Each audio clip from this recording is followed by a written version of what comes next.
And good morning once again, my brothers and sisters. Today we find ourselves in 2 Samuel chapter 2. And today's a great lesson for us. Have you ever understood that God wanted something? For instance, in our passage today, we know that God wants David to be king. Samuel has anointed him. Despite all the attempts by Saul to kill him, nothing has worked. In fact, now Saul is dead.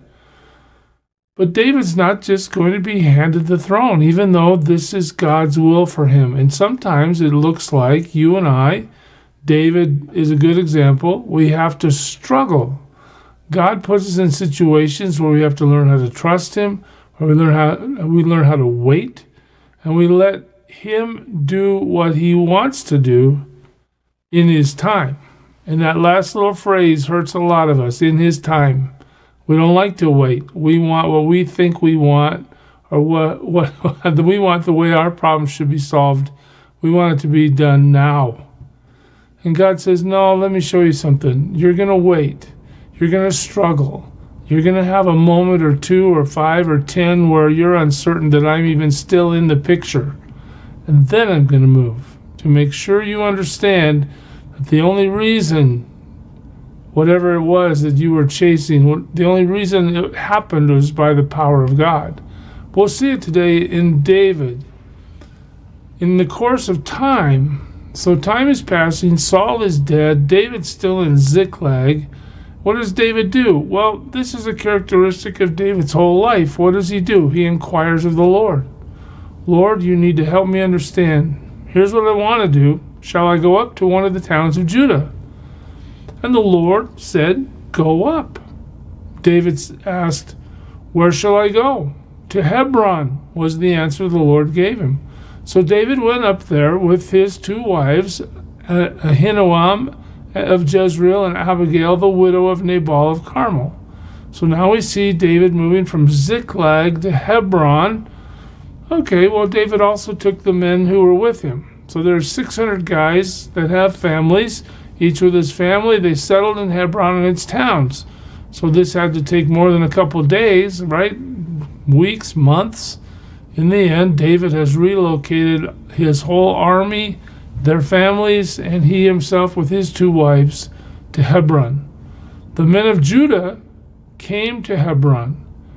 Look at this. And there they anointed David king over the house of Judah. So the guys that live in Judah understand that David's going to be the king. He's the one that's slain his 10,000s, while Saul only slew his 1,000s, right? So they say, David, be our king. They anoint him king. He is given that political position of king.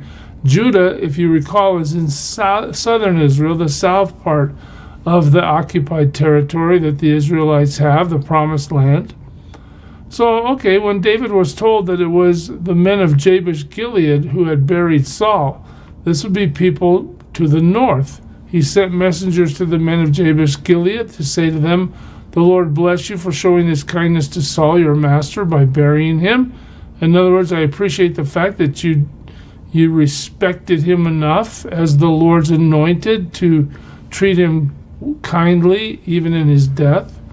May the Lord now show you kindness and faithfulness, and I too will show you the same favor because you've done this. I am going to do everything I can to bless you. Now then, be strong and brave, for Saul your master is dead, and the house of Judah has anointed me king over them. Okay, so what are we being told here? Well, David's telling the north that the south has already decided to make him king. Meanwhile, Abner, son of Ner, the commander of Saul's army. Opposition. Abner. He had taken Ishbosheth, the son of Saul, and brought him over to Mahanaim. Okay, so now Ishbosheth would be potentially in the line of the monarchy by the fact that he is Saul's son. So he should be next in line to inherit the throne since Jonathan and his other brother have died. Well, Abner sees that. Abner, I'm sure, is thinking for himself as well that he would be in a very powerful position as the head guard or military man under the command of Ishbosheth. So he made him king over Gilead, Ashuri, and Jezreel, and also over Ephraim, Benjamin, and all Israel. This would be the northern part of the country. Ishbosheth, son of Saul, was 40 years old when he became king over Israel, and he reigned for 2 years. The house of Judah, however, followed David.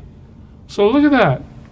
God doesn't say to David, hey, your rival Saul, the one I rejected, is now out of the picture, so here's the crown. You now rule Israel. No. Here we have a 2-year interlude where Abner has brought Ishbosheth to the kingship of the north. Judah has brought David to the kingship of the south. And David, apparently he's living these 2 years day by day. I'm sure he has to be wondering, when will God's promise to him be fulfilled? He's waiting to become what God anointed him to be.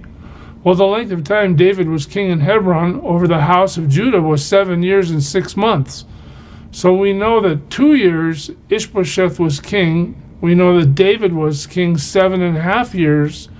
Okay, how does David gain the kingship of the whole nation? Excuse me. Well, let's see if we can find out. Wow, excuse me. Abner, son of Ner, together with men of Ishbosheth, son of Saul, left Mahanaim and went to Gibeon. All right. What's happening here? We're going to consolidate our power. Joab, son of Zeruiah, and David's men went out and met them at the pool of Gibeon. So here you have these warriors from the north and the south meeting at the pool of Gibeon. One group sat down on one side of the pool and one group on the other side. Abner said to Joab, now these are the two military leaders, one for Ishbosheth, Abner, one for David, Joab. Let's have some of the young men get up and fight hand to hand in front of us. All right, let them do it, Joab said. So now we have agreement. Look what happens. So they stood up and were counted off, 12 men for Benjamin and Ishbosheth, son of Saul, and 12 for David. Then each man grabbed his opponent by the head and thrust his dagger into his opponent's side, and they fell down together. So that place in Gibeon was called Helkath Hazurim, which means the double-edged sword. In the end, what happens here? 12 guys from each side, they all go to fighting with their knives, their daggers, and they all kill each other. So we had 24 dead bodies as a result of this face-off that the leaders of the militaries of the north and the south decided to conduct. The battle that day was very fierce, and Abner and the men of Israel were defeated by David's men. Now, we just sort of fast forward to the fact that this meant war broke out in the sense that now David's guys are fighting Ishbosheth's guys. Abner, the men of Israel, were defeated by David's men. Okay. We're really not told too much about that. The 3 sons of Zeruiah were there, Joab, Abishai, and Asahel. Okay, so 3 sons of Zeruiah. Now, Asahel was as fleet-footed as a wild gazelle. So we're told about this third brother, this third son of Zeruiah, and we're just told that he's really fast. He's a runner. He chased Abner. So somewhere in his heart, he decided to go after the military leadership of the northern kingdom of Israel. He chased Abner, turning neither to the right nor to the left as he pursued him. And Abner looked behind him and asked, "Is that you, Asahel?" "It is," he answered. Then Abner said to him, "Turn aside to the right or to the left, take on one of the young men and strip him of his weapons." But Asahel would not stop chasing him. For some reason, Asahel has this laser focus on going after Abner, who's the military leader of the north. Again, Abner warned Asahel, "Stop chasing me. Why should I strike you down? How could I look your brother Joab in the face?" You know, Abner's a warrior. Abner's been to battle before. Abner knows how to kill. And here we have this fleet-footed guy, Asahel, chasing him around. And Asahel will not listen to that cease and desist order that Abner has issued. So what happens? But Asahel refused to give up the pursuit. So Abner thrust the butt of his spear into Asahel's stomach, and the spear came out through his back. Abner's a powerful guy. Asahel isn't going to live. He fell there and died on the spot. And every man stopped when he came to the place where Asahel had fallen and died. All right, what happens now? But Joab and Abishai, those are the brothers of Asahel, pursued Abner. So now, instead of being free of the chase, Abner is now being chased by two instead of one. And as the sun was setting, they came to the hill of Ammah near Gihah on the way to the wasteland of Gibeon. Then the men of Benjamin rallied behind Abner. They formed themselves into a group and took their stand on top of a hill.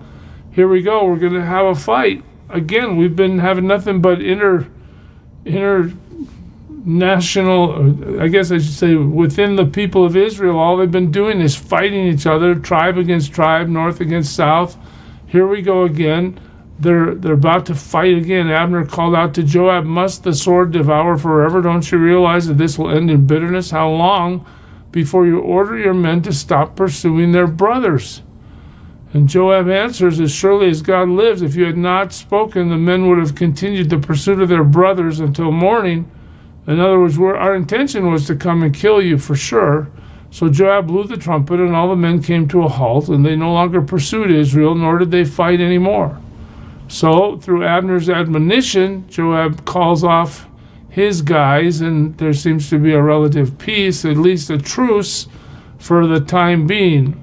All that night, Abner and his men marched through the Arabah. They crossed the Jordan, continued through the whole Bithron, and came to Mahanaim. All right. Then Joab returned from pursuing Abner and assembled all his men. Besides Asahel, 19 of David's men were found missing. But David's men had killed 360 Benjamites who were with Abner. Listen to that. David's lost 19 guys. Abner's lost 360 guys. Again, the Benjamites, who are they? That's the tribe Saul was from. All right? They're also great warriors, we're told. But we're told here that 360 of them are now dead as David and his men pursued them. They took Asahel and buried him in his father's tomb at Bethlehem. Then Joab and his men marched all night and arrived at Hebron by daybreak. What's happening now? Well, again, it's a transitional moment in the history of Israel. We're going to see David eventually rise to the throne, but it's not going to be without bloodshed. It's not going to be without great struggle. It's going to be hard to unify the nation. Well, in the end, the lesson for us, God's in control. He's able to get his will accomplished. David will eventually take the throne, as God has decreed. But another lesson for us is sometimes getting where God wants you to be can be quite a struggle, with a lot of bumps in the road, with a lot of turns, with a lot of injury and hardship. We should know that, right?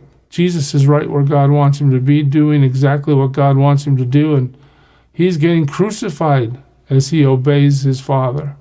Well, we can understand then that for us to obey the Lord might mean that we have to face obstacles that are bigger than we are, and we have to just simply trust that God will get us through if we hold on. So I pray you persevere today, church, and I pray you serve him well. God bless you. Who is it who for sinners shed his blood, and now for cleansing all can plunge beneath that flood?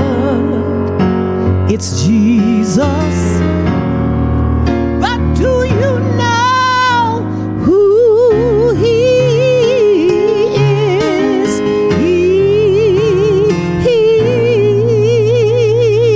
He's the image of the invisible God,